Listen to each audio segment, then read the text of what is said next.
इस लेक्चर में red Tide के रिगार्डिंग डिस्कस करेंगे। ये रिसेंटली न्यूज में है। देखो जो टाइड होता है ना, उस टाइड से इसका लेना देना कुछ भी नहीं है, जिसे हिंदी में टाइड को बोलते हैं ज्वार भाटा। टाइड होता है rise and fall of ocean water, समुद्र के पानी का उतार और चढ़ाव को टाइड बोलते हैं, यानी कि ज्वार भाटा। तो ये उस टाइड से बिल्कुल डिफरेंट है। ये एक एल्गी है, एल्गी, जिसका नाम है रेड टाइड। और उस एल्गी का क्या नाम है? Karenia Brevis. ये जो फ्लोरिडा है एक स्टेट है, कहाँ पे? यूएस में, अमेरिका में। ये वर्ल्ड मैप देखिए आप, ये है आपका अमेरिका। इसका जो ये वाला पार्ट है गल्फ ऑफ मैक्सिको के पास, इस वाले पार्ट के पास यहाँ पे टम्पा बे है, वहाँ पे ये एल्गी इकट्ठा हो जाती है, एल्गी हो जाती है पानी में। तो उसकी वजह से ये न्यूज में आया है रेड टाइड। ये कुछ इस तरह का दिखाई देता है, कुछ ग्रीन टाइप का सा। लोगों ने इसका नाम कुछ रेड टाइड इसलिए बोलते हैं, रेड का यहाँ लाल से कोई मतलब नहीं है, रेड का मतलब लाल नहीं है, कलर से नहीं है। रेड का मतलब डेंजर, एक तरह से खतरा। यहाँ पे टेम्पा बे है, टेम्पा बे, उसमें क्या है? कंटेमिनेटेड वाटर रिलीज कर दिया जाता है। टेम्पा की खाड़ी है टेम्पा बे, वहाँ पे दूषित पानी फैक्ट्रियों से, घरों से जो गंदा पानी आता है यहाँ पे आ जाता है। उसकी वजह से ये एल्गी डेवलप हो जाती है यहाँ पे, करेनिया ब्रेविस जिसका नाम है। टैम्प बे जो क्या है, गल्फ ऑफ मैक्सिको का ही पार्ट है, वेस्ट फ्लोरिडा यूएस के पास। ये आपने वर्ल्ड मैप देखा, ये वाला पार्ट, ये वाला पार्ट अभी हम इसे बड़ा करके देखेंगे, इस वाले पार्ट को। ये देखिए आप, ये वाला पार्ट गल्फ ऑफ मैक्सिको, ये है फ्लोरिडा। यहाँ पे ये है टम्पा, ये टम्पा बे है। ये आपको जूम करके दिखाई देगा, अच्छे से जूम कर लेते हैं इसको। ये देखो, ये आपको दिखाई दे रहा है ना, छोटी सी, यहाँ पे टम्पा लिखा है, ये वाली है टम्पा बे। तो टम्पा बे में यहाँ पे पानी रिलीज होता है। कहाँ से आता है ये पानी? ये पानी फैक्ट्रियों या घरों से गंदा जो पानी होता है वो आता है यहाँ पे पानी। तो उस पानी से ये एल्गी हो जाती है डेवलप। तो इस एल्गी के बारे में पढ़ते हैं। इसको हार्मफुल एल्गल ब्लूम भी बोलते हैं, क्योंकि ये हानिकारक होती है, इसके नुकसान होते हैं। ये जब डेवलप होती है, ये आउट ऑफ कंट्रोल हो जाती है, बहुत ही ज़्यादा मात्रा में डेवलप हो जाती है। और ये टॉक्सिक और हार्मफुल इफेक्ट प्रोड्यूस करती है, मतलब लोगों को नुकसान पहुंचा सकती है। इससे कुछ जहरीले पदार्थ निकलते हैं। जो फिश हैं या सेल फिश यहाँ पे रहते हैं, मेरीन एनिमल्स, जो एक्वाटिक एनिमल्स रहते हैं, पानी में कुछ जीव रहते हैं, मछली वगैरह या बर्ड्स वगैरह, उनको नुकसान पहुंचा सकती है। तो कई सारे लोग, जो यहाँ पे बहुत सारे लोग हैं, इसको रेड टाइड बोलते हैं, इस ब्लूम को, हार्मफुल एल्गल ब्लूम को। लेकिन साइंटिस्ट क्या बोलते हैं, वैज्ञानिक? हार्मफुल एल्गल ब्लूम, हानिकारक एक एल्गी है ये, जो ऊपर आपने देखी। जो बेस्ट नोन जो हार्मफुल एल्गल ब्लूम है यूएसए में, वो यहाँ पे नियरली हर एवरी समर में होती है। जब भी गर्मी आती है यहाँ पे एल्गल ब्लूम होती है। देखो, हो तो किसी भी पीरियड में हो सकती है, मतलब समर में, विंटर में, लेकिन अधिकतर ये नियरली समर में होती है। और फ्लोरिडा के कोस्ट के पास होती है, फ्लोरिडा के गल्फ कोस्ट के पास, जो हमने ऊपर मैप में देखा। इस टाइप की जो ब्लूम है वो स्पीसीज के डाइनोफ्लैगलेट से होती है, जिसे बोलते हैं क्रेनिया ब्रेविस, मतलब एल्गी का ही नाम है। ये एल्गी की वजह से होती है, क्रेनिया, क्रेनिया ब्रेविस की वजह से, जिसका नाम है डाइनोफ्लैगलेट भी बोलते हैं उसे। इसके कारण होती है ये एल्गी डेवलप। देखो, ऐसी टाइप की एल्गी जो समुद्र में हमने देखी, यहाँ पे जो देखी, इसमें यहाँ पे हो जाती है algae Bloom.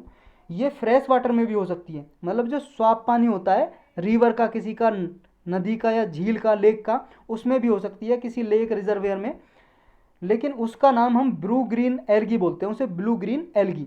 Blue green algae का दूसरा नाम है साइनोबैक्टीरिया। जो ये ब्लू ग्रीन एल्गी होती है ना, ये किस वजह से होती है? देखो, ये होती है जो एग्रीकल्चर करते हैं, खेती करते हैं, या अर्बन रफ रन ऑफ होता है। कहने का मतलब, जैसे हम खेती करते हैं, किसान खेती करते हैं, उसमें क्या है, वो खाद डालते हैं, फर्टिलाइजर, उसमें नाइट्रोजन भी होता है और फास्फोरस भी, फॉस्फेट या फास्फोरस। तो नाइट्रोजन और फॉस्फेट ये निकल के चला जाता है, ज़्यादा मात्रा में यूज करते हैं, तो क्या है, पानी के साथ साथ, खेत में पानी लगाते हैं, पानी के साथ साथ ये जो पास में नदी नाले होते हैं उनमें चला जाता है बह के। तो इसकी वजह से ये एल्गी डेवलप हो जाती है, जिसे बोलते हैं ब्लू ग्रीन एल्गी। तो ये चीज़ आपको याद रखनी है, कौन कौन से न्यूट्रिएंट्स हैं, नाइट्रोजन और फॉस्फेट। अब एल्गल ब्लूम के कारण क्या है? एक तो यही हो गया, जो एल्गी डेवलप होती है, एक तो यही हो गया यूट्रोफिकेशन। यूट्रोफिकेशन क्या है? जो हमने ऊपर डिस्कस किया कि खेती में हम जब यूज करते हैं या किसी इंडस्ट्रीज से नाइट्रोजन और फॉस्फेट निकल के वाटर बॉडीज में चला जाए, उसकी वजह से एल्गी डेवलप हो जाती है। तो ये न्यूट्रिएंट की वजह से एल्गी डेवलप हो जाती है, जिसे साइनोबैक्टीरिया भी बोलते हैं। और इस प्रोसेस को, जो पानी में जो ये न्यूट्रिएंट इनरिचमेंट हुआ, ज़्यादा न्यूट्रिएंट आ गए पानी में, नाइट्रोजन फॉस्फेट, इसकी वजह से एल्गी डेवलप हो जाती है। इसी प्रोसेस को बोलते हैं यूट्रोफिकेशन। तो ये यूट्रोफिकेशन क्या होता है, याद रखना आपको, ये पूछा भी जा चुका है बहुत सारे पीसीएस के एग्जाम में। नेक्स्ट कारण क्या होता है इस एल्गल ब्लूम का, जो एल्गी डेवलप होती है? टेम्परेचर। देखो टेम्परेचर इस समर के टाइम में ज़्यादा होता है, तो एल्गी के भी यहाँ चांसेस ज़्यादा होते हैं डेवलप होने के। वैसे तो किसी भी सीजन में किसी भी टाइम पे ईयर में हो सकता है, लेकिन ज़्यादा चांसेस होते हैं समर में, गर्मी में। समर का मतलब गर्मी। नेक्स्ट है टर्बिडिटी। टर्बिडिटी का मतलब है गंदा, मैलापन, क्योंकि यहाँ पे गंदा पानी आता है, कुछ सस्पेंडेड पार्टिकल वाटर कॉलम में फंस के रह जाते हैं, तो इनकी वजह से ये क्या है, जब मान लो टर्बिडिटी लो हो, यहाँ पे गंदा पानी कम हो, तो लाइट क्या है ज़्यादा नीचे तक वाटर कॉलम में पेनिट्रेट कर सकती है। जैसे मान लो ये समुद्र है, यहाँ पे कम गंदा पानी है, तो सनलाइट आ रही है, सूरज के किरणें आ रही हैं, तो पानी में ज़्यादा अंदर तक जा सकती हैं। समझ गए? तो इसकी वजह से क्या होता है, जब टर्बिडिटी लो होती है यहाँ पे, इसकी वजह से ऑप्टिमल कंडीशन हो जाती है कि एल्गल ग्रोथ होगा।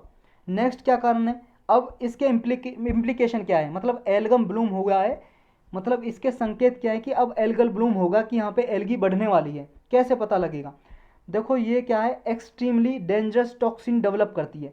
जब भी एल्गल एल्गल ब्लूम होगा, एल्गी डेवलप होगी, ये कुछ हानिकारक पदार्थ रिलीज करती है, जो यहाँ पे एनिमल्स रहते हैं या पीपल रहते हैं उनके लिए हानिकारक होता है। मतलब ये जो कंटेमिनेटेड पार्टिकल निकालता है एल्गी, अगर किसी ऑर्गेनिज्म ने वो खा लिया, मान लो ह्यूमंस ने यहाँ पे कुछ घास वगैरह होती है, कुछ सब्जी के लिए यूज़ करते हैं, या फिश खा ली, मछली वगैरह, और वो एल्गल ब्लूम यहाँ पे हो रहा था, तो उसकी वजह से ह्यूमन हेल्थ पे भी बुरा प्रभाव पड़ सकता है। जो एक्वाटिक एनिमल हैं, कुछ भी मैरीन एनिमल्स रहते हैं, उनको भी नुकसान पहुँचा सकती है एल्गल ब्लूम। और एल्गल ब्लूम के कारण ह्यूमंस में, मानवों में रेस्पायरेटरी डिस्ट्रेस भी हो सकता है, मतलब कुछ सांस लेने में प्रॉब्लम भी आ सकती है इसकी वजह से। एल्गल ब्लूम क्या है, जो एक्वाटिक ऑर्गेनिज्म रहते हैं यहाँ पे, उनके लिए सनलाइट और ऑक्सीजन की कमी कर देती है। जैसे मान लो ये पानी के ऊपर ये एल्गी हो गई, अब इसके नीचे जो कोई एक्वाटिक एनिमल रहते हैं, यानी कि इस पानी में कुछ फिश रहती हैं या कुछ और जानवर रहते हैं पानी वाले, तो इनके लिए भाई साहब जब एल्गी ऊपर हो गई तो सनलाइट अंदर जा ही नहीं पाएगी, तो उन्हें तो सनलाइट चाहिए और ऑक्सीजन चाहिए। तो ये एक तो एल्गल ब्लूम होती है, तो पानी की जो ऑक्सीजन की डिमांड है वो बढ़ जाती है, क्योंकि एल्गल ब्लूम उसको यूज कर लेता है, तो बायोलॉजिकल ऑक्सीजन डिमांड बढ़ जाती है। तो जो एनिमल वगैरह रहते हैं उनके लिए ऑक्सीजन की कमी हो जाती है, और सनलाइट भी नहीं मिल पाती, तो उसकी वजह से उनको नुकसान होता है। और ये डेड जोन भी क्रिएट करता है वाटर में एल्गल ब्लूम। डेड जोन का मतलब ये है, उसे हाइपोक्सिया भी बोलते हैं। देखो यूपीएससी ने ये आपके जीएस के पेपर में पूछा हुआ है मेंस में, कि डेड जोन क्या होते हैं 10 नंबर में। तो डेड जोन क्या होते हैं, इसको हाइपोक्सिया भी बोलते हैं। देखो डेड जोन वाटर में ऐसा रीजन होता है, ऐसा एरिया या क्षेत्र होता है जिसमें ऑक्सीजन लेवल घट जाता है। ऑक्सीजन लेवल जहाँ पे कम रहे उसको बोलते हैं क्या, डेड जोन। क्योंकि वहाँ पे क्या है, कोई जंगली जानवर जो एक्वाटिक एनिमल होते हैं, वो उनके लिए जीना बहुत ही मुश्किल हो जाता है, क्योंकि ऑक्सीजन तो चाहिए उन्हें जीने के लिए, तो ना तो सनलाइट मिल पाती है ना ऑक्सीजन, तो ये डेड जोन क्रिएट हो जाते हैं, जिसे हाइपोक्सिया भी बोलते हैं। इसका क्या है, ड्रिंकिंग वाटर की जो कॉस्ट आती है ट्रीटमेंट करने के लिए, जैसे गंदा पानी है, अगर वो एल्गल ब्लूम हो गया उसमें, और ज़्यादा भाई साहब उसमें टेक्नोलॉजी चाहिए साफ़ करने के लिए, तो ड्रिंकिंग वाटर की जो कॉस्ट है वो बढ़ जाती है, कि उसे ड्रिंकिंग वाटर जो हम साफ़ करते हैं उसे साफ़ करने की जो कीमत आती है वो लागत बढ़ जाती है। अब कुछ मिटिगेटिंग रिस्क हैं फ्रॉम हार्मफुल एल्गल ब्लूम, मतलब क्या क्या तरीके अपनाए जा सकते हैं इस एल्गल ब्लूम को रिमूव करने के लिए, या इससे मतलब निपटारा पाने के लिए। क्या क्या इसके सुझाव है, सॉल्यूशन है। एक तो multiple treatment of effluent. Effluent का मतलब है कूड़ा करकट, मतलब कूड़ा करकट जो होता है आपका गंदा कोई चीज़, कोई भी कचरा, कूड़ा कचरा, तो एफ्लुएंट का मल्टीपल ट्रीटमेंट किया जा सकता है, मतलब कई टेक्नोलॉजी यूज करके। तो जितने भी एल्गल टॉक्सिन होते हैं उनको ट्रीटमेंट किया जा सकता है, और यहाँ से फॉस्फेट और नाइट्रेट जो भी मान लो आ रहा है फर्टिलाइजर से खेतों से निकल के रिवर या लेक्स में, तो फॉस्फेट और नाइट्रेट को हटाया जा सकता है डिफरेंट मेथड से। नाइट्रोजन टेस्टिंग और मॉडलिंग मेथड यूज किया जा सकता है। ये एक ऐसी टेक्निक है कि इसमें क्या है, जब आपकी फार्मर क्रॉप प्लांट लगाता है, क्रॉप कल्टीवेशन करता है खेत में, फर्टिलाइज़र जो डालता है खेत में, उस फर्टिलाइज़र का अमाउंट ही कम कर दो, कि कम से कम यूज हो, यानी कि जितना ज़रूरत है खेत को उतना ही यूज करें, बाकी वेस्ट ना करें फर्टिलाइज़र को, क्योंकि वो आसपास जो भी वाटर बॉडी होती है, नदी नाले जो भी, उनमें बह के चला जाता है और एल्गल ब्लूम हो जाती है। Encouraging organic farming. देखो फर्टिलाइज़र को, जो केमिकल फर्टिलाइज़र है उसको, जैसे यूरिया या डीएपी है, उसको यूज ना करते हुए ऑर्गेनिक फार्मिंग करें, यानी कि जो ऑर्गेनिक फार्मिंग में होता है गाय भैंस का जो गोबर वगैरह यूज करें खाद के लिए, ये केमिकल फर्टिलाइजर यूज ना करें। तो इससे क्या है, एल्गल ब्लूम का जो खतरा है वो रिड्यूस हो सकता है। अब जो नाइट्रोजन एमिशन है जो व्हीकल से या पावर प्लांट से होता है, जो बिजली बनाने वाली कंपनियां फैक्ट्रियां प्लांट्स लगे हैं या व्हीकल से जो नाइट्रोजन एमिशन हो रहा है, इसको कम किया जाए। नई टेक्नोलॉजी यूज करके ऐसे व्हीकल बनाए जाएं जो कम रिडक्शन करें, मतलब नाइट्रोजन एमिशन कम करें। नेक्स्ट है फॉस्फेट का यूज, जो डिटर्जेंट वगैरह में यूज होता है ना फॉस्फेट का, तो फॉस्फेट का यूज कम करें, रिड्यूस कर दें।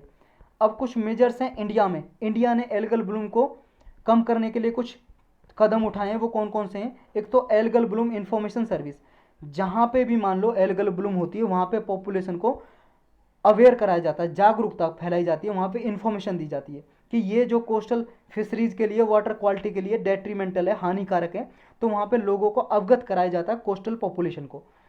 नेक्स्ट क्या क्या है, नेक्स्ट इसरो का एक सैटेलाइट है ओशन सेट 2, इसके जरिए डेटा तैयार किया जाता है, इससे इमेज ली जाती हैं। ये सैटेलाइट 2009 में लॉन्च किया था और इन इमेज के जरिए पता लगाया जाता है कि इंडिया के आसपास कहाँ पे एल्गल ब्लूम है।